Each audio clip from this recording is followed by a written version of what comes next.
નમસ્કાર મિત્રો, દેશ દુનિયા અને ગુજરાતના આજના તાજા મોટા સમાચારમાં આપનું હાર્દિક સ્વાગત છે. તો મિત્રો, આજે 10 એવા મોટા સમાચાર વિશે વાત કરીશું તે જાણીને તમે ચોંકી જશો. તો આવો જાણીએ.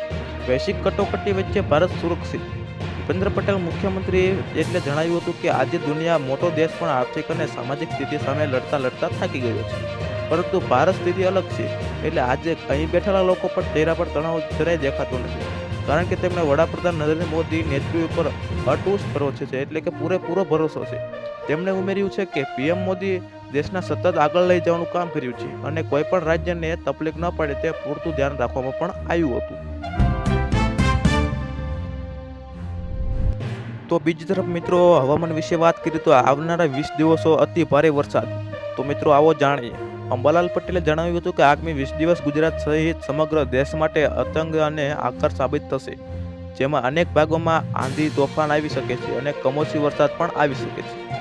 દેશના ઉત્તરીય ભાગોમાં પણ બાદ એક મુજબ પશ્ચિમ વિપક્ષો વેસ્ટર્ન ડિસ્ટર્બન્સના સક્રિય થવા જઈ રહ્યો છે. આ સિસ્ટમ અરબ સાગર, પંજાબ, હરિયાણા અને રાજસ્થાનની સાથે ઉત્તર ગુજરાતમાં પણ વ્યાપક પ્રમાણ જોવા મળશે. દરમિયાન પવનની ગતિ 60 થી 70 કિલોમીટર પ્રતિ કલાક રહેવાની શક્યતા છે, જે એટલી પ્રચંડ હશે તેના કાચ, મકાનો, છાપરા પણ ઉડી શકે છે. સૌથી મહત્વના સમાચાર વિશે વાત કરીએ તો સરકાર આપશે વિદ્યાર્થીઓને મહિને 3000 રૂપિયાની સહાય. જો તમે પણ બહાર છો તો સરકાર આપશે તમને 3000 રૂપિયાની સહાય. આ યોજનાનો લાભ લેવા માટે વિડીયોના અંત સુધી જોતા રહેજો અને તમારા મિત્રોને શેર કરવાનું ન ભૂલતા. રોજગાર સંપર્ક સહાય યોજના અંગત દરેક વિદ્યાર્થી, પુરુષ અને સ્ત્રી બંને દર મહિને 3000 રૂપિયાની સહાય આપવામાં આવે છે. ત્યારે આ સહાય યોજનાનો લાભ લેવા માટે તમારી વાર્ષિક 4 લાખ રૂપિયાથી ઓછી હોવી જોઈએ અને તમારા ઘરમાં કોઈ પણ સરકારી નોકરી ન હોવી જોઈએ અને તમે 12 પાસ હોવા જોઈએ. અને જ્યારે આ યોજનાનો લાભ લેવા માટે તમારે એક ઓનલાઈન ફોર્મ પણ ભરવાનું રહેશે. હવે મિત્રો, સૌથી મહત્વના અને અગત્યના સમાચાર વિશે વાત કરીએ તો 31 તારીખથી ઘરના મકાન. પ્રધાનમંત્રી આવાસ યોજના PMAYGના રાજ્યના ગરીબ અને ગરમીણ પરિવાર માટે આશીર્વાદ સાબિત થઈ રહી છે. ગુજરાતમાં આ યોજનાનો મુખ્ય ઉદ્દેશ એ છે કે ગામડે દરેક પરિવારને પાયાની સુવિધા સાથે પોતાના પાકા ઘરનો લાભ મળે.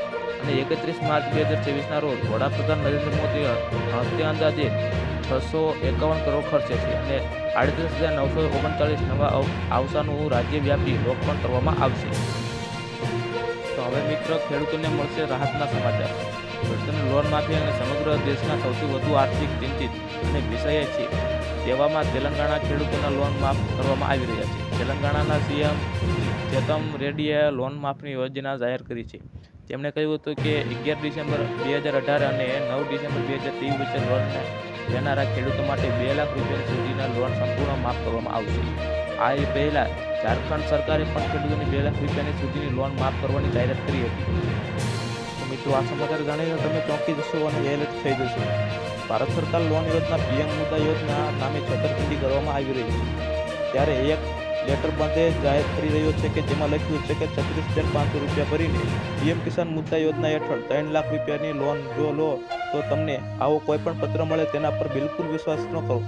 સરકારે આ લેટરને નકલી ગણાવવામાં આવ્યો છે, એટલે કે આ લેટર સરકારે અને મુદ્રા યોજના સાથે લેવા દેવા કોઈ પણ નથી. તો મિત્રો, તમારે પણ આવા કોઈ પણ મેસેજ આવે તો તેના ઉપર ભરોસો કરશો નહીં.